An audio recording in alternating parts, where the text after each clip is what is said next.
ABC4 News celebrates 75 years. Hello, I'm Sarah Murphy. Thanks for joining us tonight for ABC4 News at 10. Our top story this evening, 2 houses in Draper destroyed after crumbling to the ground this morning. ABC4's Annika Johns went to the neighborhood and met with city officials who say they've been keeping their eye on the area. In the early hours of the morning, residents near 2400 East Springtime Road in Draper were awoken by the sound of 2 houses sliding down a hill. Late last night, we got a call from neighbors saying they heard what they thought was maybe a mudslide and cracking sounds and other sounds from the houses, so they called 911, and then shortly thereafter, the homes collapsed. The 2 houses had already been evacuated months before when initial worries about the ground the houses sit on came up. We've been monitoring it all winter long. We were concerned with all the heavy snow and rainfall that the ground was becoming saturated, and just over the last several weeks we noticed additional movement. So we think that the rain and moisture has just got too much.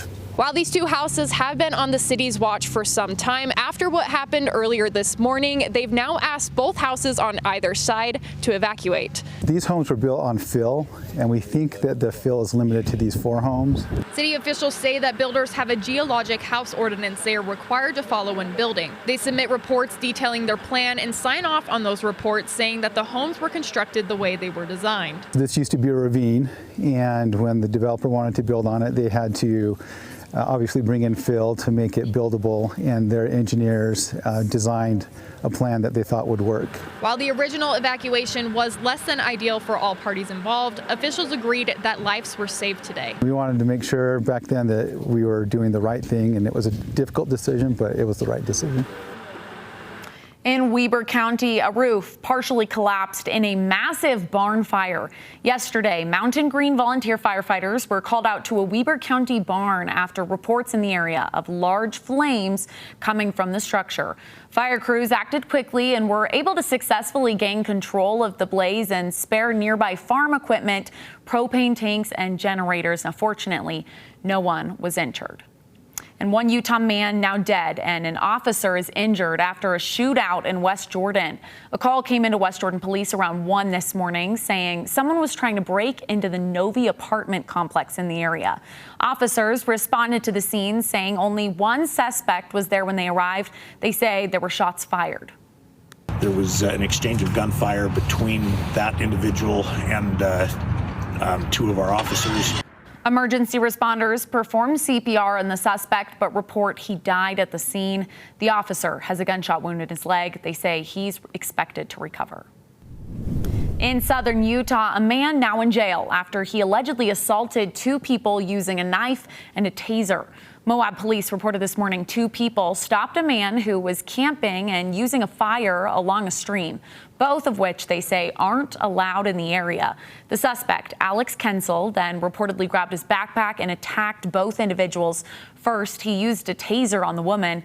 The other victim, a 53-year-old man, forced the suspect away from the woman and lured Kensel away. Kensel now booked in the Grand County Jail, and both victims are reported stable. Shifting gears here, let's check in on our pinpoint weather forecast with Chief Meteorologist Alana Brophy and for Nate Larson. Alana, happy Earth Day. Happy Earth Day to you, Sarah. We saw the sun set tonight at 8:15. It was a bit of an unsettled Earth Day. Great shot coming from the Bountiful Bench. You're seeing that sun sneak behind the mountains over there on Antelope Island. The cloud cover noticeable. There are the city lights, and the clouds hold on as temperatures are sitting in the upper 40s. The clouds kind of locking in a little bit of warmth. Now, that system that came through and kept us unsettled did drop off some moisture, 1/4 inch. Red Butte Gardens, backside of the Wasatch, pretty close to that. 2/10 in Centerville, just over 2/10 in Sandy and Salt Lake International, getting measurable moisture from the valley rain and mountain snow setup. Right now, we've got high pressure that wants to take control. Northwesterly flow keeping us on the cooler side with a few clouds out there, but we're going to clear as we head into tonight. Numbers along the Wasatch Front in the 40s, 60s in St. George. We will get chilly if we get a break with those clouds dropping into into the 30s in Salt Lake, upper 40s in St. George. We are tracking another round of rain that's going to impact the Beehive State or parts of it for your Sunday. I'll tell you who can expect that coming up in my full forecast in just a few moments. Sarah, over to you. All right. Thanks, Alana. Now, after months of training, some athletes in Salt Lake City are now taking time to relax after racing in the 20th annual Salt Lake City Marathon today. ABC4 News went to the race, spoke with both runners and spectators to find out what athletes learned now that they've crossed the finish line. What sounds like a stampede, followed by cheers ringing loud. All for a big day in Salt Lake. A lot of people around, lots going on. It's a party and it's a lot of fun. Yeah, we're out here to support our friends. They've been training insanely hard for this. Thousands gathered from the starting point at Legacy Bridge to the finish line at Liberty Square for the 20th annual Salt Lake City Marathon. It's a good, positive experience, and I think that's what this community needs. Is we need more positive community experiences to help us kind of grow together as opposed to grow apart. Athletes ran a marathon, half marathon, 10K, or 5K. For some, it was about speed. The training finally paid off, and I got an hour and 2 minutes, which is, I was going for less than an hour, but that's close enough. For others, it was just about crossing the finish line. We were one of the last, but it's the thought that counts. I just wanted to finish, honestly. I was like, I'm going to do this. I'm going to finish. Athletes celebrating their victory today, encouraging the runners of tomorrow. The best way to start running is just to run. That's just what it comes down to. You're going to have to get out. You're going to be uncomfortable. You're going to have to deal with pain. I feel like this atmosphere here is like so energetic, and there's a lot of people who are excited about running, so I think I would for sure do it again. One man who ran in the Salt Lake Marathon today, a kidney donor, hoping to inspire others with his story.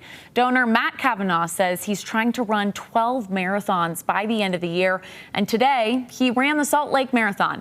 He said running, for him, it's an outlet, and he hopes to motivate others to consider donating. He says it shows you can do anything, either with one kidney or two. In 2021, Matt donated his kidney to a complete stranger. For me, it was an opportunity to pay back all the unknown people that have given me great things in my life. And at a very low risk to myself, I could give someone life. I mean, there's nothing bigger than that. So he ran in the race today, and his next plan, he hopes to go to Cincinnati to continue his one kidney 12 marathons challenge. Salt Lake City is celebrating Earth Day today with the cleanup of Jordan River. This morning, more than 1,000 volunteers gathered to clean up Salt Lake City's entire stretch of Jordan River, nearly 10 miles. Volunteers there planted trees and cleaned up trash, they say, to improve the Jordan River Trail. And today, some are getting a taste of Holland here in Utah at the second annual Dutch Kings Day. Over 2,000 visitors dressed up in orange at the Gateway in Salt Lake for a craft and vintage fair, authentic Dutch cuisine, and activities, including a bike ride. The Dutch Social Club of Utah and the Old Dutch Store hosted the event, saying they wanted to showcase the culture and traditions of Holland. Kings Day is celebrated across the world, the biggest celebration in Amsterdam. Event workers here in Utah say they're excited to hold another Dutch Day next year. And what's news to you, as always, matters to us. Report breaking news or share your story tips with us. Contact us on the ABC4 News tip line, online at abc4.com/tipline, or call the number right there on your screen.